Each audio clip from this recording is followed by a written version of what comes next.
Hi everybody, I gotta get in camera here.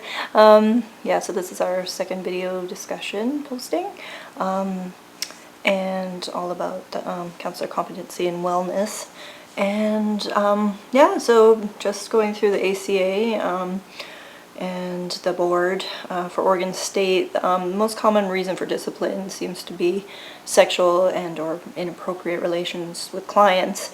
They talk a lot about a dual relationship, so obviously like a personal relationship going on here. So that came up a lot, and I was just like, wow, like, you know, this happens a lot more often than I would have thought. I mean, in our human sexuality class, we address this issue quite strongly, and about, you know, and engaging in how to deal with this. You know, if a client expresses attraction in the room, you know, that needs to be dealt with openly and right away, and in a very sensitive manner, but making it very clear the professional guidelines and professional relationship needs to be in place, and the power to do that and the responsibility to do that is in the hands of the counselor. So I was just like, you know, how can they not see what's wrong with this? It's a huge ethical and professional violation.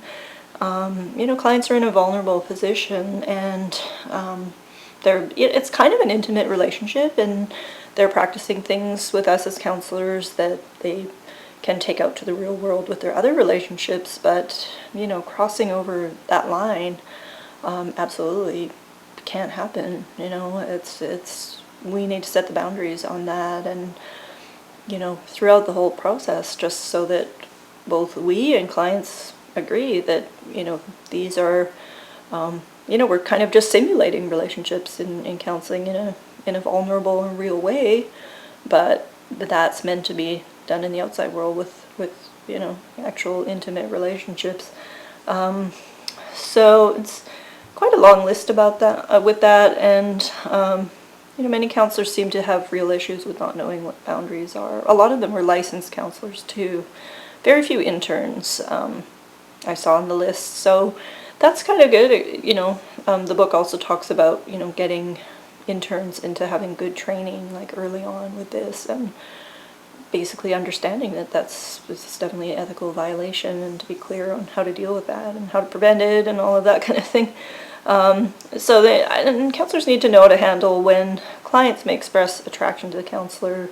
You know, it cannot be reciprocated, and the professional boundaries need to be clear, and client may need to change therapists, or, you know, if really they can't work that out. So you know, it's not something where you want to abandon the client, but you really have to really know what you're dealing with there as a counselor. The responsibility is on you. And in terms of self-care, the question on self-care, it just seems many of these professionals have had serious emotional and relationship issues personally, maybe, that they've never fully dealt with. You know, it behooves them to have their own counseling done, and not to feel like, oh, well, I'm a therapist and, you know, I don't need to have counseling, whatever, for these things. I mean, we're all human, and we all have our issues, and in my program we have to do 20 hours of personal counseling with a fully licensed LPC or LMFT, and, you know, engage in our own, you know, healing and self-reflection and dealing with a lot of things. So that is really important to do before you go out and help others, is really work on yourself and be aware of your own issues and things.